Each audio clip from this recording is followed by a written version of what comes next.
Video में मैं बात करूंगा आपसे इंग्वाइनल रीजन के बारे में। जो भी चीज़ें होंगी इससे रिलेटेड उसके बारे में चर्चा की जाएगी। ये तो स्टार्ट करते हैं। हम हमारा टॉपिक रहने वाला है इंग्वाइनल रीजन और इंग्वाइनल हर्निया ही मान लीजिए। Inguinal region and hernia.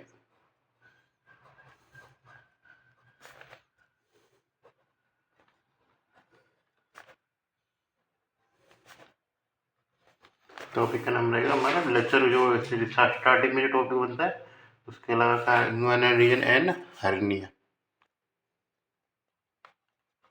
ये इंग्वाइनल रीजन की बात करें सबसे पहले किसकी बात करनी जरूरी है, वो है हमारे इंग्वाइनल लिगामेंट की। तो इंग्वाइनल लिगामेंट का एक्सटेंशन कहाँ से कहाँ तक होता है तो ये पता होना चाहिए। वो रहता है हमारा एंटीरियर सुपीरियर इलियक स्पाइन से स्टार्ट होता है उसकी, और कहाँ पे एंड होता है उसका, इस तरीके से वो एंड होता है हमारा प्यूबिक क्रेस्ट पे। ये प्यूबिक ट्यूबरकल पे ये चीज़ है। तो एंटी इंग्वाइनल लिगामेंट कहाँ से स्टार्ट होता है हमारा, एंटीरियर सुपीरियर इलियक लिगामेंट, और इंटीरियर सुपीरियर इलियक स्पाइन से लेकर कहाँ तक रहता है हमारा, एक तरीके से हमारा वो प्यूबिक ट्यूबरकल तक रहता है।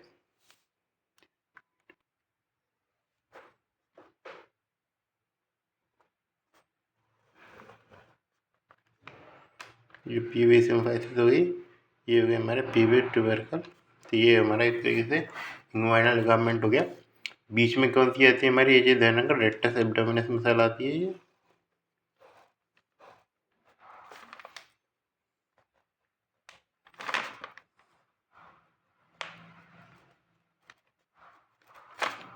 ये हुई, ये चीज़ रहती है। इसकी एक्सटेंशन की बात करें, एक्सटेंशन पूछा जाता है। एक एक्सटेंशन रहता है इसका एक तरीके से ये नीचे की साइड, जैसे बीच में पहले मैं बीच से निकल लेता था, पूरा डायग्राम बना लेता हूँ।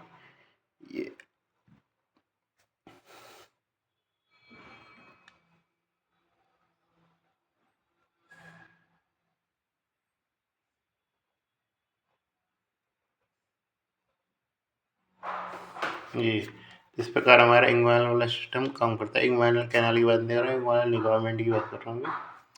तो ये क्या है हमारा इंग्वाइनल लिगामेंट।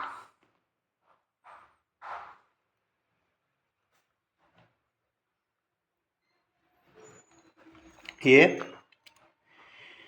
और जो चीज़ें आती हैं वो इसमें आती हैं। तो ये जो इधर की साइड नीचे की साइड एक्सटेंशन हमारे सेकंड पार्ट कहते हैं, इसे कहते हैं लेकुनल लिगामेंट।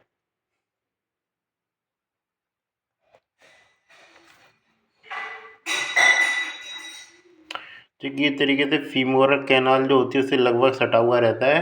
जो कि एक तरीके से जहाँ पे मतलब जब भी आपसे फीमोरल हर्निया पूछा जाता है उसका मोन कॉमन और जो साइड को इधर की साइड बताना है ये।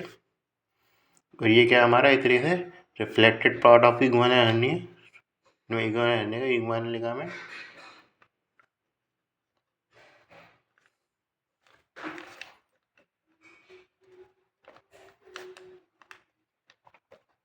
ये बीच में आता है हमारा इलियो इंग्वाइनल लिगामेंट।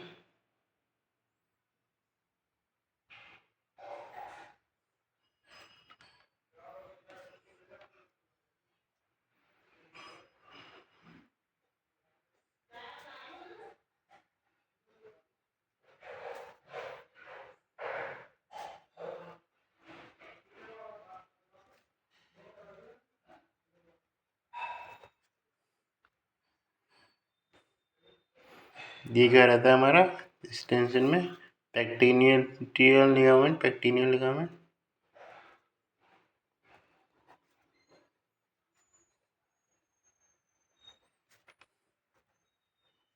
ये क्या रहता है, ये रहता है हमारा एक तरीके से इलियोपेक्टिलियल एमिनेस रहता है। इलियोपेक्टिलियल एमिनेस रहता है बीच में, तो पेक्टिनियल लिगामेंट याद रखना बीच का, इलियोपेक्टिलियल एमिनेस हो जाता है। तो इस प्रकार हमारे जो आप समझ रहे होंगे उधर इंग्वाइनल लिगामेंट के क्या क्या पार्ट होते हैं, क्या क्या चीज़ें रहती हैं इंग्वाइनल लिगामेंट से जुड़ी हुई। जो मैंने बताया इसके कंटेंट के रूप में आप जान सकते हैं, थोड़ा सा कंटेंट भी पता होना चाहिए। तो कंटेंट के रूप में मैंने बताया था इधर फीमोरल कैनाल जुड़ी रहती है। तो फीमोरल कैनाल में जब भी आप बात करें तो आपको एक चीज़ याद रखनी है, उसमें रहते हैं हमारे लिम्फ नोड्स। लिम्फ नोड का नाम क्या रहता है हमारा, कॉलकट्स लिम्फ नोड कहते हैं फीमोरल कैनाल में जो लिम्फ नोड्स रहते हैं हमारे। इसके अलावा उसके मिडल में और कितने वेन होती है, और फिर क्या होती है हमारी आर्टरी होती है। ये वेन, आर्टरी और लिम्फ नोड होता है। वेल से याद रख, मतलब उससे याद रख सकते हैं, क्या कहते हैं, वेन, आर्टरी, वेन और क्या कहते हैं, लिम्फ नोड। इसे याद रखते हैं, आर्टरी, वेन और लिम्फ नोड। अब ये तो पता नहीं AVL क्या हो गया, क्या हो गया ये तो सबसे मीडियल याद रखना, वो मीडियल लिम्फ नोड रहते हैं हमारे। तो इसको क्या क्या आती है, हमारी फीमोरल कैनाल होती है। ये कभी मत कर देना कि फीमोरल शीट को फीमोरल कैनाल से कन्फ्यूजन मत कर देना, बार बार कह रहा हूँ, ये चीज़ याद रखना। फीमोरल कैनाल है वो एक अलग चीज़ हो जाती है। और जो हमारे इस तरीके से क्या होती है, ये जो सिस्टम होता है इस तरीके से किसका, हमारा फीमोरल शीथ का। जैसे फीमोरल शीथ के अंदर आते हैं सारी चीज़ें, तो उसका सिस्टम अलग होता है, उसके कंपार्टमेंट होते हैं, चर्चा करी थी हमने। फीमोरल शीथ में ये जो चीज़ स्ट्रक्चर नहीं आता जो कि इसके पास से गुजरेगा, वो रहता है हमारा फीमोरल नर्व ये। और बाकी इस स्पेस में से हमारे मसल्स गुजरते हैं, नाम इलियकस होता है तो ज़्यादा। तो इलियकस की चर्चा कर रखी है हमने शायद कल बार। इलियकस मसल गुजरती है इधर से।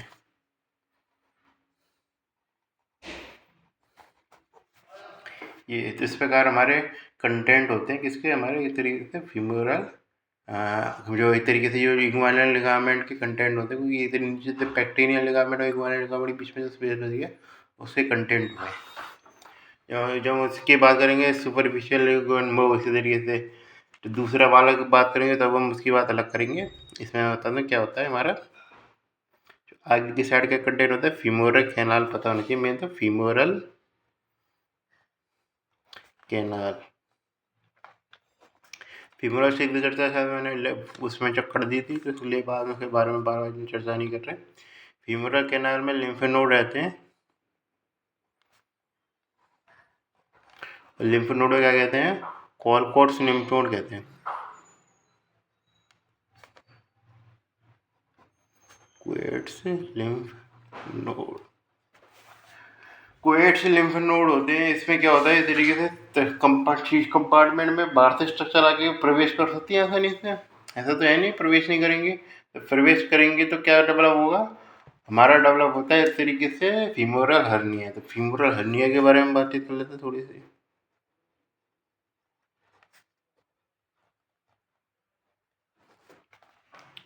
फीमोरल हर्निया के बारे में ये पता होना चाहिए कि इस तरीके से ये होता है हमारा फीमोरल कैनाल में डेवलप होता है। पहली बात तो ये एक तरीके से फीमेल्स में ज़्यादा कॉमन होता है। ये most common type of hernia in females कहेंगे तो वो क्या, मतलब कि एक तरीके से जो, यदि आपसे पूछा जाए कि मोस्ट कॉमन हर्निया फीमेल्स में कौन सा है, तो आपको ये नहीं बताना है, तब आपको इंगुइनल हर्निया बताना है। लेकिन ये पूछना है कि फीमेल हर्निया कॉमन किस में ज़्यादा रहता है, तो आपको फिर आपको आंसर करना है एक तरीके से फीमेल। ये चीज़ कौन सी ज़्यादातर केस होता है, ये ज़्यादातर राइट साइड में रहता है ये। और किस में मिलेगा, फीमेल में, मल्टीपेरा फीमेल में मिलेगा, क्योंकि ज़्यादातर जैसे बच्चे ज़्यादा पैदा करते हैं, तो इसलिए जो शीत होती है एक तरीके से जो सिस्टम होता है हमारा, इसको रोकने वाला, जो हर्निया को रोकने वाला एब्डोमिनल वॉल सिस्टम काम करता है इस तरीके से। एब्डोमिनल डेवलप होती है तो उसमें क्या, जैसे फीमो बल्टी बार बार डिलीवरी हो रही है, तो उसकी शीत वगैरह जो ऊपर की है वो उतनी ज़्यादा डेवलप हो नहीं पाती बार बार। ये तो उसमें अंदर संभावना जरूर रहती है इस तरीके से फीमोरल हर्निया डेवलप होने की। ये किस प्रकार लोकेट होता है इस तरीके से, ये हमारा इस तरीके से लेटरल होता है, पीविट ट्रिकल से पता होगा कि पीविट ट्रिकल से जस्ट लेटरल होता है। जो हम उसकी बात करेंगे इस तरीके से इंगुइनल हर्निया की, तो वो मीडियली लोकेटेड होता है ये। तो बेसिक डेफिनेशन की बात करते हैं पहले, हर्निया की क्या डेफिनेशन होती है। तो इसमें आता है प्रोट्रूजन ऑफ एब्डोमिनल कंटेंट होते हैं, तो प्रोट्रूजन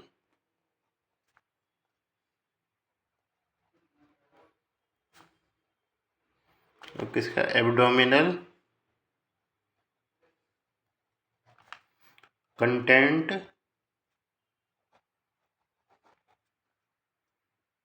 थ्रू फीमोरल कैनाल। ये क्या होता है, हमारा फीमोरल हर्निया कहलाता है। मोस्ट कॉमनली सीन किस में देखने को मिलता है, मोर कॉमन इन फीमेल में देखने मिलता है। ये चीज़ देखना, फीमेल में देखने मिलता है। और फीमेल में भी कौन सी टाइप की फीमेल, फीमेल में ये मल्टी पेरस फीमेल, क्योंकि उसकी क्या पेल्विस इतनी वाइड हो चुकी होती है ये। इन मल्टी पैरा फीमेल, क्योंकि उसमें क्या है, पेल्विस की ओपनिंग होती है वो वाइड हो चुकी होती है। ये चीज़ें, ये चीज़ कभी आंसर मत कर देना। आपको पूछ सकता है कि फीमेल में कौन सा टाइप का हर्निया सबसे मोस्ट कॉमन है, तब आपको फीमेल हर्निया आंसर नहीं करना है। तब भी आपको क्या याद करना है, मैन फीमेल मैन वुमेन कुछ भी पूछे आपको आंसर चीज़ें करना है indirect type of inguinal hernia, female hernia answer नहीं करना है। ये चीज़ याद रखना कि यदि फीमेल हर्निया है तो आपको फीमेल को सोचना जरूरी है। ये फीमेल में मोस्ट कॉमन मिलता है कौन सा, हमारा फीमोरल हर्निया। ये इसमें ये चीज़ याद करना है कि फीमोरल हर्निया जो होता है इसमें क्या है कि इसकी जो लेंथ होती है, एक तरह से डायमीटर होता है, वो बहुत ही कम होता है, जिसके कारण क्या है कि इसमें हाई चांस होता है कि स्ट्रेंगुलेशन मिले। तो इसलिए क्या है कि इसमें सर्जरी वाला जो केस है वो जल्दी से जल्दी परफॉर्म करनी ज़रूरी होती है। तो ये पॉइंट भी आप याद रख सकते हैं कि इसमें हाई रिस्क होता है किसका, और क्या बोलते हैं, फाउंडिंग जो एक तरीके से इंटेस्टाइनल कंटेंट होता है उसमें स्ट्रेंगुलेशन मिलने की संभावना ज़्यादा होती है ना।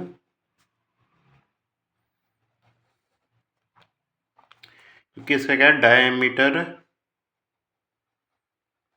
वेरी शॉर्ट होता है, काफ़ी छोटा होता है।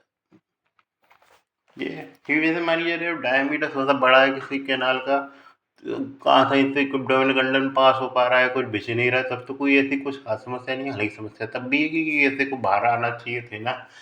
लेकिन ये कि एब्डोमिनल लेवल पे तो कोई समस्या नहीं है ना, मतलब जो ऑर्गन लेवल पे, ऑर्गन लेवल पे तो ऑर्गन ही सही से काम करता रहेगा, लेकिन यदि स्ट्रॉन्गुलेशन हो गया, ऑर्गन ही भिज गया, तो इस तरीके से हमारा फीकल मैटर वगैरह हुआ या और कुछ भी हुआ, वो सारी की प्रक्रिया रुक जाएगी, पास आउट ही होना बंद हो जाएगा। ये चीज़ है ना, तो इसलिए ये चीज़ से इसमें हमको जब भी स्ट्रैंगुलेशन देखिए जो क्या कहते हैं हमको डायरेक्ट या इस तरीके से फटाफट ट्रीटमेंट देना है। ये ट्रीटमेंट के लिए ये चीज़ देंगे, इंसीजन पूछ सकता है आपसे कौन कौन से इंसीजन लगाते हैं। इंसीजन में आते हैं हमारे इस तरीके से, सबको इंग्वाइनल इंसीजन हुआ, लुकुबुड इंजन कहते हैं, इंग्वाइनल इंसीजन होगा, लोसिसिन इंजन कहते हैं, सुप्रा इंग्वाइनल मैक एवीडी इंसीजन कहते हैं। ये तो इसमें क्या होता है, इसमें जो ट्रीटमेंट जो चॉइस पूछा जाता है वो पूछा जाता है इसमें, और वो होता है हमारा Henrys procedure. Treatment of choice बताना है आपको क्या, हेनरीज प्रोसीजर। अभी के लिए इतना याद रख लेंगे, जब हम सर्जरी में चर्चा करेंगे थी तब करेंगे। इसी तक इसे याद देना, हेनरी प्रोसीजर जो होता है वो यूज करते हैं किसके लिए, इसके ट्रीटमेंट के लिए। ये जिसका नाम दूसरा नाम क्या रहता है, midline abdominal extra peritoneal femoral hernioplasty, जरूरत नहीं है ना, याद नहीं, बहुत लंबा हो गया ये। इसके भी वेरिएंट आते हैं, इसके भी फीमोरल हर्निया के वेरिएंट रहते हैं, वेरियस वेरिएंट कौन कौन से रहते हैं, वेरिएंट में आता है हमारा लोडर हर्निया, लोगियर्स हर्निया। लोगियर्स हर्निया में कौन सा होता है, लेकुनर लिगामेंट से रिजनरेट होता है, इसका किस होता है, लेकुनर लिगामेंट। और उसके अलावा कहते हैं कोलकोट हर्निया, कोकेट्स, ये किससे ओरिजिनेट रहता है, हमारा पेक्टिनियल लिगामेंट के बिहाइंड से। पेक्टिनियल फेसिया जो होता है हमारा, पेक्टिनियल फेसिया की बात करी थी हमने, बीच की लाइन थी, तो पेक्टिनियल फेसिया के बिहाइंड से ओरिजिनेट होता है ये। और कहते हैं नहारत हर्निया जो होता है, नहारत नहारत हर्निया,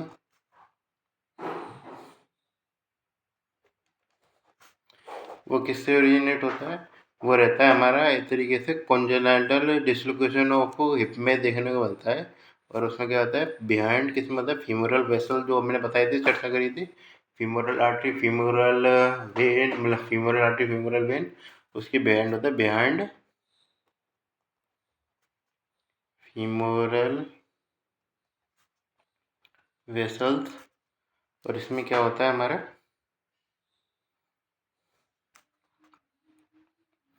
इन कॉन्जेनाइटल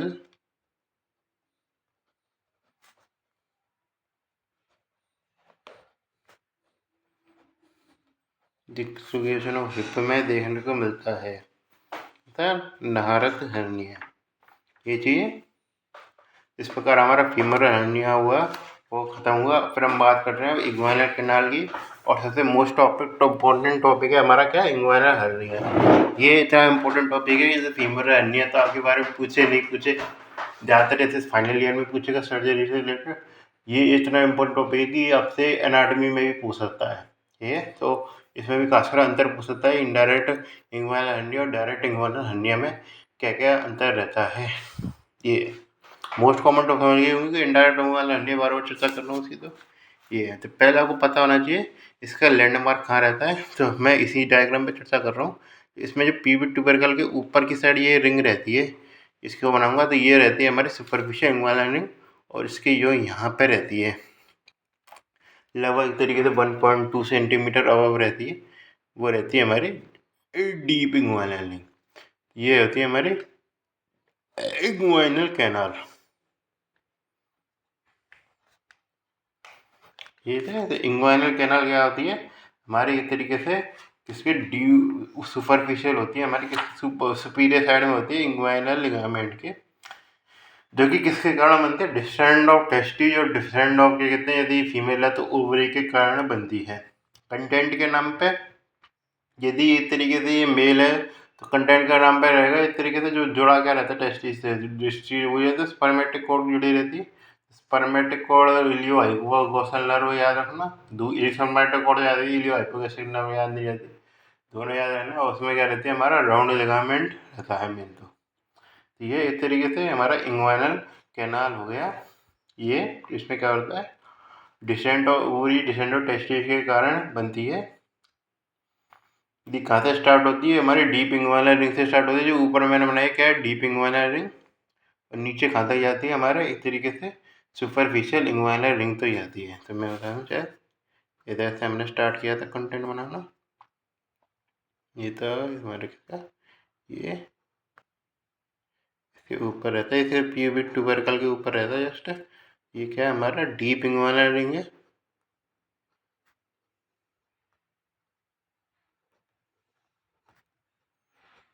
और ये कैसे होगी हमारी superficial inguinal ring.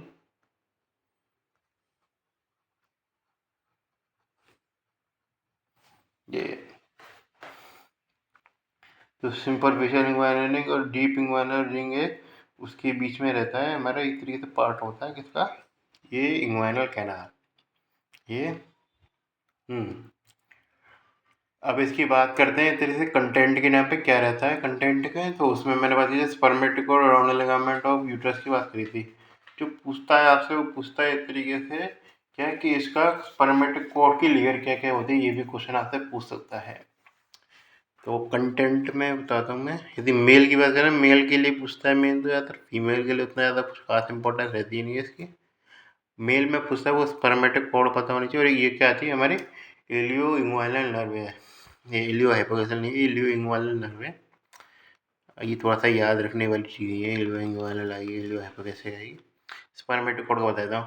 Spermatic code में जो लेयर होती है वो कुछ हद तक आपको टेस्टिज को फॉलो करना है। किसमें आते हैं, एक्सटर्नल स्पर्मेटिक फेशिया था, एक्सटर्नल स्पर्मेटिक फेशिया। फिर क्या आता है हमारा बीच में क्रीमेस्टिक फेशिया आ जाता है। क्या आ जाता है हमारा क्रीमेस्टिक फेशिया। इस पर वो स्क्रोटम की फॉलो कर रहे हैं तो स्क्रोटम की लेयरों को। फिर लास्ट में क्या आ जाता है, एक्सटर्नल आता है तो इंटरनल स्पर्मेटिक फेशिया।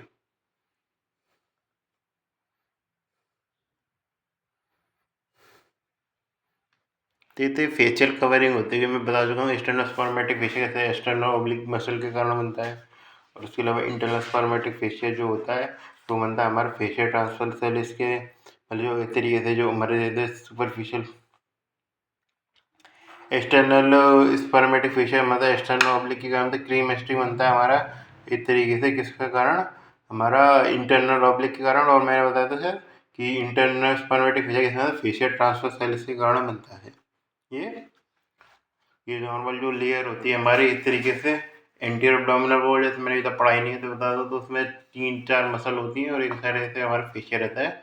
3 मसल में आपको पता होनी चाहिए कौन सी हमारी इस तरीके से एक्सटर्नल ऑब्लिक, इंटरनल ऑब्लिक, और क्या रहती है उसके अलावा फेशियो हमारे ट्रांसवर्स एब्डोमिनस और उसके नीचे साइड फेशिया की कवरिंग होती है, क्योंकि इस तरीके से फीमोरल कैनाल आप लिखेंगे उसके कंटेंट में भी आएगा। और इसमें क्या होती है हमारी इस तरीके से वो रहती है हमारी इस तरीके से फेशिया ट्रांसवर्साइलिस। कंटेंट में ऐसा बताया नहीं, चल मैं उसके बारे में बता दूंगा आपको आगे, जस्ट थोड़ा सा आगे रुक जाना, बता दूंगा। तो ये तो हमारा स्पर्मेटिक कोड, बीच में क्या रहती है हमारी, तो हमारी जो स्पर्म को ले जाने का काम करने वाली कौन सी, डॉटर्स डिफरेंस। और मैंने बताया था जो टेस्टिस को सप्लाई कौन करती है, वेन्स में सब फ्लेक्सेस और सेपी मेरे तरीके से पेम्पनी फॉर्म फ्लेक्सेस करती है इस तरीके से।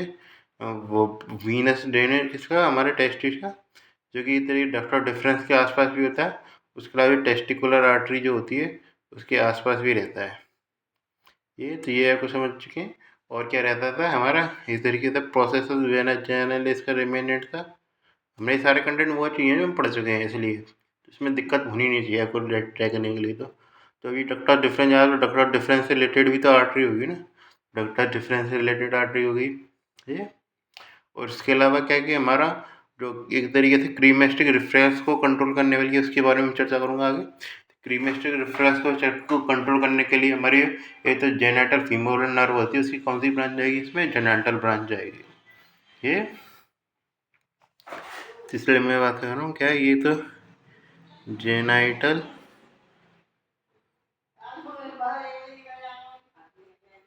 और कहते हैं जेनाटो फीमोरल नर्व, जीएफ नर्व है। उसके अलावा क्या हुए हमारा पेम्प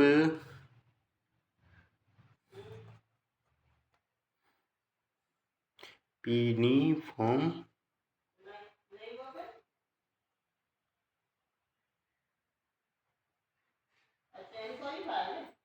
पिम्पिनीफॉर्म प्लेक्सस। और ये क्या होता है हमारा प्रोसेस ऑफ वेजाइनल, इसका रेमिनेंट हो गया, प्रोसेस वेजाइनल इसलिए कोई जरूरत नहीं है, प्रोसेस वेजाइनलिस, वेजाइनल लिखना पड़ता था तो थोड़ा सा मेल में अजीब लगता है। तो ये रेमिनेंट होता है इसका। पेरिटोनियल कैविटी चर्चा कर चुके हैं इसके बारे में। और उसके अलावा क्या आ गया हमारा, एक टेस्टिकुलर आर्टरी आ गई। ये कहाँ से आती है हमारी, इलियो इंग्वाइनल नर्व ये। तो आप इस प्रकार समझिए क्या क्या कंटेंट रहते हैं हमारे इस तरीके से, किसमें जो क्या कंटेंट रहता है, मतलब एक ही कंटेंट है एक तरीके से, दो कंटेंट मतलब एक तरीके से इलियो इंग्वाइनल नर्व होगी और स्पर्मेटिक कोड होगी हमारे, उसमें आपको क्या क्या कवरेंगे वो याद रखनी है। मेरा ईजीस्ट वे बताया याद करने का। यदि आपने टेस्ट पढ़ा है वो कहीं दिक्कत नहीं आएगी, क्योंकि टेस्ट से रिलेटेड नहीं है इसका, सारे कंटेंट आपको वही लिखने आ रहे हैं टेस्टीज वाले ये। लास्ट में एक और लैंडमार्क के बारे में बातचीत कर लेते हैं, फिर हम हर्निया की चर्चा करेंगे ठीक ढंग से। वो रहता है हमारा इस तरीके से ट्राइंगल ऑफ हेसेलबेक्स, काफ़ी इंपॉर्टेंट है। फाइनल ईयर के स्टूडेंट हैं आप तो तब भी इम्पोर्टेंट है, यदि आप फर्स्ट ईयर के स्टूडेंट हैं तब भी इम्पोर्टेंट है, ये इतना इम्पोर्टेंट है। ट्राइंगल ऑफ हेसेलबेक्स में बात की जाए तो पहले आपको याद रखनी है इस तरीके से, रेक्टस एब्डोमिनस मसल जा रही थी, किस पे इंसर्ट कर रही थी हमारे पीवी ट्यूबरकल पे, पीवी सिंपैथी की पीवी ट्यूबरकल पे इंसर्ट कर रही है हमारी रेक्टस एब्डोमिनस मसल ये। रेक्टस एब्डोमिनस के अलावा बात करें चले तो यहाँ पे क्या आता है हमारा, ये इधर किसका इंसर्शन होता है हमारा इस तरीके से, हमारे फ्लोर के साइड में इंसर्शन होता है कॉन्जॉइंट टेंडन, जो किसके द्वारा बनता है, कॉन्जॉइंट टेंडन बनता है हमारा इस तरीके से इलियो जो इंटरनल ऑब्लिक मसल, और किसके द्वारा ट्रांसवर्स एब्डोमिनस मसल के कारण बनता है, उसके बारे में जानने की जरूरत नहीं है।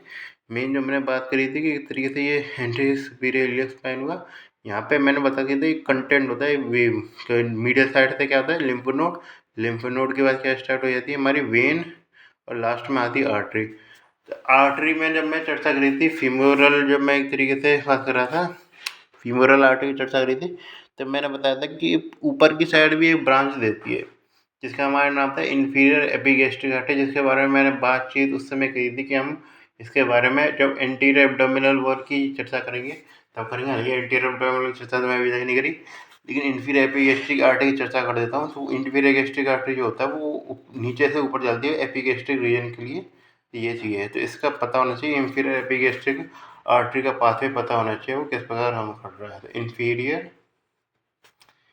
एपीगैस्ट्रिक आर्टरी, यही आर्टरी जानना इंपॉर्टेंट है। बाकी अब तो आप हिसाब लगा सकते हैं क्या क्या तरीके से बाउंड्री रहेंगी। बाउंड्री के नाम पे रहता है हमारा inferior epigastric artery, literally medially क्या रहेगा हमारा इस तरीके से रेक्टस एब्डोमिनस, और इंफीरियरली क्या रहेगा हमारा इंग्वाइनल लिगामेंट। तो इस तरह का हमारा क्या बन जाता है ट्राइंगल ऑफ हेसलबर्ग ट्राइंगल।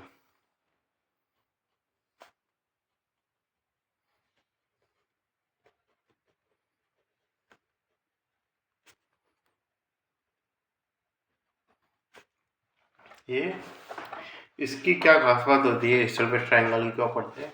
जो मैंने बात करी थी कि इसके में हेसलबर्ग ट्राइंगल इसलिए पढ़ते हैं क्योंकि जो भी डायरेक्ट इंग्वाइनल हर्निया होता है वो सीधे इस हेसलबर्ग ट्राइंगल को पार करके आ जाते हैं। ये क्यों पार करके आ जाते हैं? क्योंकि इसके जहाँ नीचे की साइड बात करी जाए तो इधर की साइड का कंजोन टेंडन की कवरिंग तो होती है, लेकिन फिर भी क्या है कि वो एक कर्व बना के कवर करती है। यदि ये कंजोन टेंडन ने कर्व बनाया था इसके यहाँ, तो ये काफ़ी तरीके से जगह जो होती है एक तरह से खाली रह जाती है। ये इसको ट्राइंगल के रूप में प्रेजेंट करते हैं। हालांकि भरनिया तो मेन रूप से इधर के नीचे के इलाके से आएगा, लेकिन ये है कि एक तरीके से कंटेंट मान लीजिए ट्राइंगल का, इसलिए ट्राइंगल ड्रॉ करना जरूरी था, इसलिए बता दीजिए। कंटेंट पता होना चाहिए। क्या कारण है इसका? तो इसका ये कारण है इसको बनाने का कि इसमें से जो डायरेक्ट यदि कोई हर्निया है वो इससे पास आउट हो गया आ रहा है तो हम उसे कहेंगे डायरेक्ट इंग्वाइनल हर्निया। और जो हमारा नॉर्मल पाथवे से चल रहा है deep inguinal, superficial inguinal, inguinal canal, उससे होते हुए आ रहा है तो हम उसको कहेंगे इस तरीके से इनडायरेक्ट इंग्वाइनल हर्निया। ये चीज़ तो हमारा मेन टॉपिक स्टार्ट हो रहा है क्या हमारा इंग्वाइनल हर्निया। इंग्वाइनल हर्निया क्या रहता है? इंग्वाइनल हर्निया के अंदर तो इंग्वाइनल हर्निया में जो रहता है वो most common type of hernia है।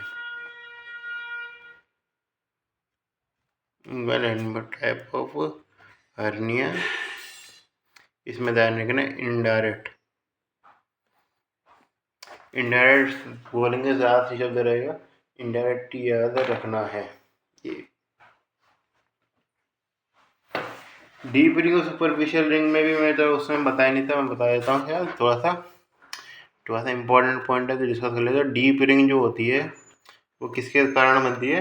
डीप रिंग है वो बनती है हमारी डिफेक्ट किसके कारण? फेशियल ट्रांसवर्स की डिफेक्ट के कारण बनती है। ये तो ऐसा इसका डायग्राम मेंशन कर रखा है विश्राम सिंह में, तो बताया डिफेक्ट इन फेशियल, ये फेशियल ट्रांसवर्स के कारण बनती है। और जो बाहर क्या था वो था हमारा एक्सटर्नल ऑब्लिक था। बाहर जैसे अंदर तो क्या रहता है हमारा एक तरीके से फेशियल ट्रांसफर सेल रहता है, उसके ऊपर ट्रांसफर जो एक तरीके से ट्रांसफर एब्डोमिनस रहती है, और एक तरीके से क्या रहती है इसके ऊपर इंटरनल ऑब्लिक रहती है, और उसके ऊपर हमारी क्या रहती है हमारी एक्सटर्नल ऑब्लिक रहती है। मैंने चर्चा करी नहीं है इसके लेक्चर में सेपरेट, फिर भी पता होना चाहिए। इंटीरियर एब्डोमिनल वॉल नहीं पता होगी तो फिर तो कहीं पढ़ रहे हैं आप ये चीज़। तो इस प्रकार हम इसमें डिफेक्ट करना है फेशियल ट्रांसफॉर्मेशन और सुपरफिशियल रिंग के लिए क्या रखना है? सुपरफिशियल रिंग डिफेक्ट किसमें रहता है? इसमें डिफेक्ट इन किसमें? एक्सटर्नल ऑब्लिक एपोन्यूरोसिस में। एपोन्यूरोसिस याद रखना, एक्सटर्नल ऑब्लिक मसल बनता है, एक्सटर्नल ऑब्लिक एपोन्यूरोसिस, एपोन्यूरोसिस में ही मानते हैं। इस प्रकार है हमारा किसका सिस्टम? इंग्वाइनल रिंग का सिस्टम। इसमें आता है इंग्वाइनल हर्निया। इंग्वाइनल हर्निया में बात करते हैं इनडायरेक्ट इंग्वाइनल हर्निया होता है, वो सबसे कॉमन रहता है। इनडायरेक्ट में क्या होता है? इनडायरेक्ट में जो हमारा कंटेंट होता है एब्डोमिनल कंटेंट,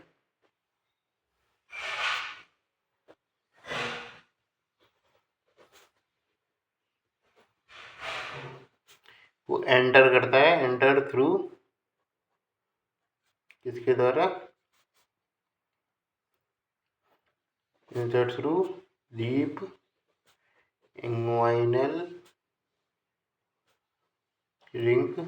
उससे कहा जाता है डीप इंग्वाइनल रिंग से हमारा सुपरफिशियल इंग्वाइनल रिंग। ये इस प्रकार है। तो इसके अलावा बात करते हैं डायरेक्ट वाले की। डायरेक्ट में क्या है? फ्रॉम किससे? Triangle of Hesselbach triangle.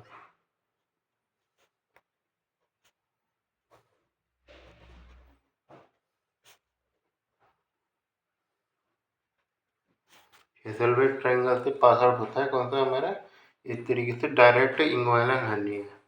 ये दो प्रकार के हर्निया हमने पता कर लिए, indirect inguinal hernia, direct inguinal hernia. ये डायरेक्ट इंग्वाइनल हर्निया में थोड़ा सा हेसलवेट ट्रायंगल की बात चर्चा कर ली, इनडायरेक्ट इंग्वाइनल हर्निया की भी चर्चा कर ले, थोड़े बहुत बात कर लेते हैं एक तरीके से रिस्क फैक्टर क्या क्या रहेंगे। तो रिस्क फैक्टर में आपको पता होना चाहिए, मैं बार बार चर्चा करता हूँ टेस्टिस से, इस तरीके से मैं बार बार करता रहा तो फिर दोबारा करूँगा। रिस्क फैक्टर रहते हैं हमारे इस तरीके से, पेटेंट प्रोसेसर वेचाइनलिस,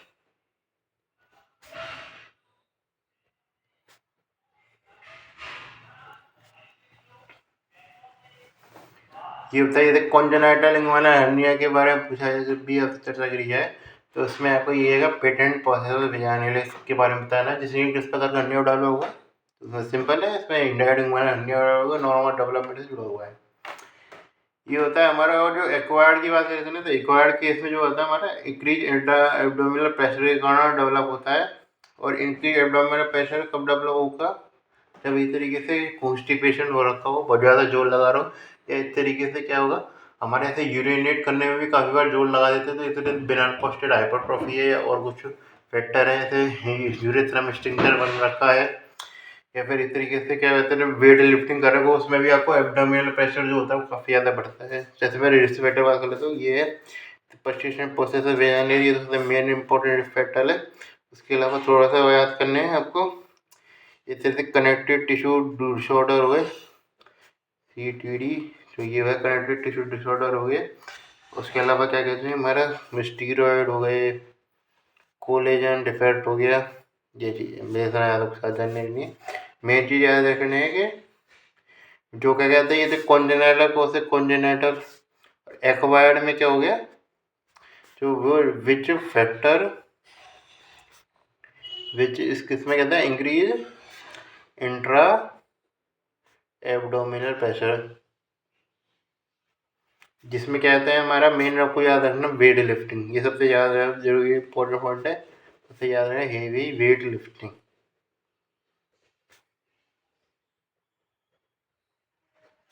और कैसे याद रखना है आपका ऑब्स्ट्रक्टिव क्रॉनिक कॉन्स्टिपेशन हो रखा होगा, जिसमें भी आपको जोर ज़्यादा लगेंगे ना, इस तरीके से स्टूल पास नहीं हो रहा, कॉन्स्टिपेशन हो रखा है, या फिर यूरिनेट करने में भी जोर लगा है, मतलब बेल पोस्टर हाइपरट्रोफी हो रखी है, या फिर इस तरीके से स्ट्रक्चर हो रखा है यूरिथ्रा में, काफ़ी बार बिनाइल पोस्टर हाइपरट्रोफी सोचते हैं और कोई सोच नहीं पाते यूरिनेट ना होने का, तो स्ट्रक्चर यूरिथ्रा भी हो रखा है ये।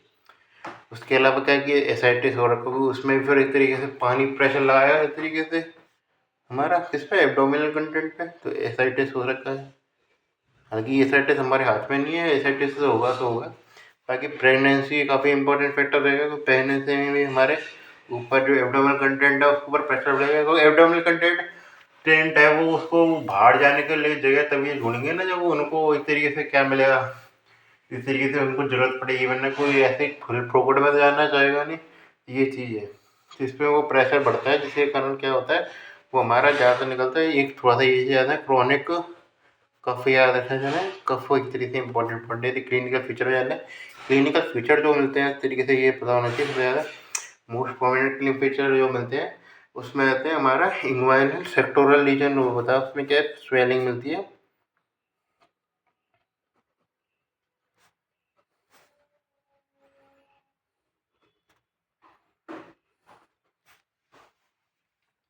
सेक्टोरल रीजन में स्वेलिंग मिलती है, जिसके कारण क्या होता है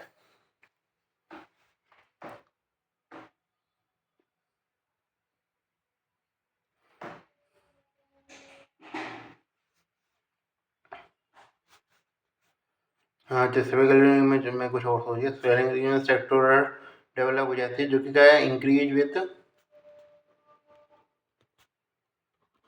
कितने कफ के कारण इंक्रीज होती है, कफ एंड कितने कहते हैं नॉर्मलाइज विद किसके द्वारा, इधर लाइंग पोजीशन के कारण पोजीशन होती है।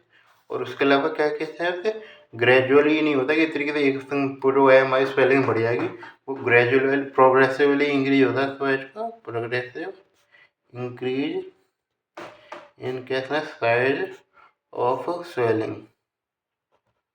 ये इस प्रकार हमारा सिस्टम काम करता है। यदि स्ट्रक्चर फॉर्मेशन है तो फटाफट ट्रीटमेंट करेंगे, नहीं हो तो उसमें हम वेट कर सकते हैं। ऐसी बात नहीं है कि वेट नहीं कर सकते। तो वैसे डायग्राम के इम्पोर्टेंट टू से मैं फिर दोबारा डायग्राम बना देता हूँ। ये है हमारा इंग्वाइनल हर्निया के लिए, ये तो हमारा प्यूबिक टू, ये तो बहुत बार बना लिया। ये इसमें ये चीज़ होती है कि ये कहाँ से निकलता है, हमारा इंग्वाइनल हर्निया इधर से निकलता है सेक के नाम पे। ये चीज़ है, ये थोड़ा सा डायग्राम के इम्पोर्टेंट बता रहा हूँ। और ये हमारा इंग्वाइनल फीमोरल हर्निया कौन सा निकलता है, इधर से। ये थोड़ा सा पता होना चाहिए डायग्राम के नाम पे। ये कौन सा हमारा इंग्वाइनल हर्निया है और ये कौन सा हमारा फीमोरल, ये कौन सा हमारा इंग्वाइनल हर्निया, ये कौन सा हमारा फीमोरल हर्निया। ये और क्या है। तो चलो अब हम थोड़ा अंतर की बात करते हैं। अंतर पूछ सकता है आपसे इंग्वाइनल हर्निया और डीप इंग्वाइनल हर्निया में। तो ये चीज़ होती है, तो site of production of hernia से क्या रहता है हमारा, इससे तो डीप इंग्वाइनल हर्निया कहते हैं इंडायरेक्ट में। इसमें क्या रहती है, posterior wall of inguinal canal रहती है। इसमें कहते हैं शेप कैसी रहती है, इंडायरेक्ट में पियर शेप रहती है। उसमें क्या रहती है, ग्लोबुलर रहती है। डायरेक्शन किस प्रकार रहती है हमारी, ओब्लिक रहती है। और इसमें कैसी डायरेक्शन रहेगी, स्ट्रेट डायरेक्शन रहेगी। क्योंकि ओब्लिक एक तरीके से मतलब केनाली हमारे ओब्लिक है, तो एक तरीके से हर्निया भी ओब्लिक ही हो जाएगा। उसके अलावा नेक जो होती है हमारी हर्निया सेक की, वो इस तरीके से इनडायरेक्ट में कैसे होती है, नैरो रहती है। और हमारी इसमें कैसी रहती है, हमारी वाइड रहती है। क्यों रहती है वाइड, क्योंकि एस्ट्रोबस ट्रायंगल जो होता है उसकी विद वाइड होती है। और कोई परफोरेशन करके आ रखा है तो उसमें अच्छा खासा स्पेस बनाया तभी पहुंचा है। उसमें ये नहीं था कि छोटी मोटी गली मिल गई उसमें तो घुस गया आदमी, घुस तो क्या फिर निकल नहीं पा रहा है। ऐसे कोई हरकत है, बस पूरी छोटी मोटी गली घुसने में होती है। यदि कोई सीधे दीवार तोड़ा घुस रहा है उसके क्या समय नहीं होता, ऐसे अंदाजा लगा सकते जरूरत है। ये एज ग्रुप में क्या मिलेगा, जो एक तरीके से इंडायरेक्ट हर्निया वो क्या है, ज़्यादातर क्या है यंग एज में मिलेगा। क्योंकि इसमें मैं बता था तो या तो पेटेंट प्रोसेस वेजाइनलिस हुई या कनेक्टिव टिश्यू डिसऑर्डर हुई, जाकि की सिंपैथी बात है तो कॉन्जेनिटल मिलते हैं या फिर एक तरीके से यंग एज में मिलते हैं। देखिए इसमें बात से चले तो इसमें क्या मिलेगा, वो ओल्ड एज में देखने को मिलेगा। क्यों मिलेगा ओल्ड एज में, क्योंकि इसमें क्या है कि हमारा जो ओल्ड को जो हैसलबर्ग ट्रायंगल है एक तरीके से उसमें से इंग्वाइनल हर्निया कब पास हो सकता है, एक तरीके से जो हमारा एपेंडिलोसिस है वो इस तरीके से ढंग से कवरिंग ना करे, एक तरीके से उसमें से कंटेंट पास हो जाए। तो इस तरीके से जो मसल की वेस्टिंग जो होती है एक तरीके से वो इंक्रीज एज के संग ही मिलती है, वैसे तो नहीं मिलती यंग एज में, ये है ना। तो इसके कारण ये हमको मिल सकती है किसमें, जो ज़्यादातर है वो डीप इंग्वाइनल हर्निया जो है एक तरीके से डायरेक्ट इंग्वाइनल हर्निया वो हमको एक तरीके से ओल्ड एज में देखने को मिलता है। ये इस प्रकार हमारा सिस्टम है वो खत्म हो गया इंग्वाइनल हर्निया का। मतलब हर्निया में अभी तो बहुत लंबा चैप्टर, गलने सारे टॉपिक हम पढ़ेंगे। लेकिन जब पढ़ेंगे तो वो हमारा टॉपिक सर्जरी का होगा। हाँ, सीधी सर्जरी का होगा, पैथोलॉजी में भी नहीं सोचा, पैथोलॉजी में भी नहीं आता, सीधी सर्जरी में देखने को मिलेगा ये हर्निया का टॉपिक। ठीक है, तो सी यू सून। काफ़ी इंपॉर्टेंट चैप्टर है। आपके एक्सपर्ट से आपको खासकर कंटेंट पता होनी चाहिए। कंटेंट के नाम पर आपको पूरी जो लेयरिंग जो होती है उसी को लिखे आना है। चलो कंटेंट ही बता देता हूँ कोई क्या लिखना है क्या नहीं लिखना है। कंटेंट में आपको लिखना है, जैसे यदि आपसे किसी में पूछे एक बार इनडायरेक्टिंग वाला, यदि डायरेक्टिंग वाला हर्निया में पूछ, इनडायरेक्टिंग वाला हर्निया की कंटेंट पूछ सकता है। इनडायरेक्टिंग वाला हर्निया में क्या याद रखना है आपको, इंटेस्टाइनल होगी। उसके अलावा क्या रहेगी हमारी इस तरीके से पैराइटल पेरिटोनियम, उसके अलावा विसरल पेरिटोनियम रहती है। और हमारी जैसे को किस पेरिटोनियम घुसी है इस तरीके से। उसके अलावा क्या रहेगी हमारा एक तरीके से फेशिया ट्रांसवर्सल्स रहता है जिसकी जस्ट अगल की कवरिंग। उसके अलावा इंटरनल ओब्लिक मसल रहती है। और क्या रहता है हमारा इंटर ओब्लिक और एक्सटर्नल ओब्लिक इंटरनल ओब्लिक तो क्या रेमिनेट रहती हैं। तो इसलिए फेशिया ट्रांसवर्सल्स का मतलब फेशिया ट्रांसवर्सल्स की कवरिंग रहती है, ये बात है। तो ये चीज़ को ज़्यादा पता नहीं चाहिए। तो फेशिया ट्रांसवर्सल्स के अलावा जो कंटेंट आ रहे हैं, एब्डोमिनल का कंटेंट आ गया, उसके ऊपर कवरिंग किसकी रहती है हमारी पेरिटोनियम की रहती है। पेरिटोनियम में भी दो प्रकार की पेरिटोनियम होती है। तो विसरल पेरिटोनियम एक तरीके से किससे जुड़ी रहती है हमारी, एक तरीके उससे जुड़ी रहती है हमारी जो विसरा से जुड़ी रहती है। और ये तरीके से पैराइटल पेरिटोनियम जो कि एक तरीके से जो बाहर की साइड होती है वॉल से वो जुड़ी रहती है। और पैराइटल पेरिटोनियम के बाद हमारा फेशिया ट्रांसफर होता है वो स्टार्ट हो जाता है। तो फेशिया ट्रांसफर से लिखते हैं, हालांकि ये नॉर्मल केस में ही मिलता है। लेकिन उसमें बात करते हैं डायरेक्ट इंग्वाइनल हर्निया में। डायरेक्ट इंग्वाइनल हर्निया में सारी लेयर को जोड़ सकते हैं। क्योंकि उसमें कोई जो आप जा रहे हैं वो तरीके से वो सीधे सीधे रास्ते पे तो नहीं जा रहे, अलग रास्ते से जा रहे हैं, ये चीज़ है।